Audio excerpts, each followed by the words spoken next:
इब्राहिम साहब कहते हैं, क्योंकि अल्लाह ने मुझे उसका खत पढ़ाया है। वह बच्चा अल्लाह से मांग रहा था और शायद अल्लाह ने मुझे भेजा है कि उसकी दुआ पूरी करूं। इमाम साहब गौर से सोचने लगे और फिर चौंक कर बोले, मुझे लगता है वह बच्चा जैद है।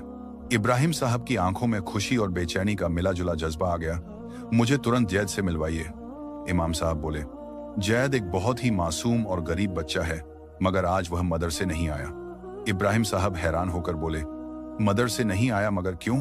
इमाम साहब सिर झुकाकर अफसोस से बोले, जैद बहुत परेशान रहता है, शायद घर के हालातों की वजह से मदरसे नहीं आ सका। वह जल्दी से बोले, मुझे जैद के घर का पता बताएं, मैं उससे फौरन मिलना चाहता हूं। इमाम साहब ने कुछ देर सोचा और फिर एक शागिर्द के साथ इब्राहिम साहब को जैद के घर भेज दिया, जो उन्हें जैद के मोहल्ले की तरफ ले गया। इब्राहिम साहब की आंखों में उम्मीद थी, मगर दिल में एक अजीब सा डर भी था, कहीं वह देर ना कर दे। इधर जैद की मां घर में कमजोर होकर बिस्तर पर पड़ी थी और जैद उसके पास बैठा परेशान होकर रो रहा था।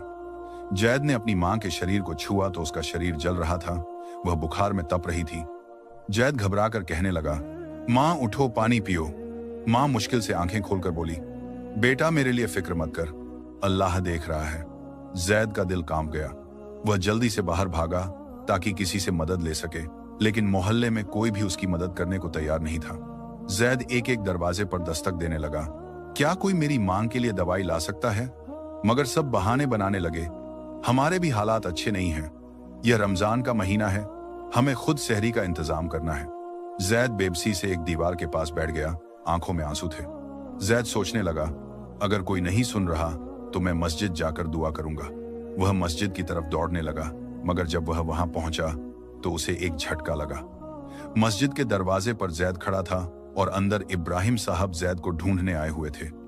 जैद अंदर जाने के बजाय एक तरफ दबकर खड़ा हो गया, जबकि इब्राहिम साहब इमाम साहब से जैद के बारे में ही पूछ रहे थे। इब्राहिम साहब ने कहा, यह बच्चा कहाँ रहता है? मैं उसे जल्दी ढूंढना चाहता हूँ। इमाम साहब बोले, अभी तक नहीं आया, मगर अगर आप उसके घर जाकर देखें तो शायद वह मिल जाए।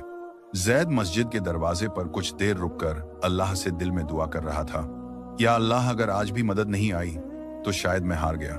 वह दिल टूटकर घर की तरफ लौटने लगा। इधर इब्राहिम साहब और इमाम साहब जैद के घर जाने का इरादा करने लगे। इब्राहिम साहब और इमाम साहब जैद के घर पहुंचे और दरवाजे पर दस्तक दी। घर के हरा हरकयात, अंदर अजीब खामोशी थी। काफी देर दस्तक देने के बाद अंदर से कोई जवाब नहीं आया। इब्राहिम साहब घबराए, कहीं कोई मुसीबत तो नहीं आ गई? इमाम साहब ने दरवाजे को हल्का सा धक्का दिया और अंदर देखा तो दृश्य दिल को दहला देने वाला था। अंदर जैद की मां बिस्तर पर बेहोश पड़ी थी। इब्राहिम साहब और इमाम साहब फौरन अंदर भागे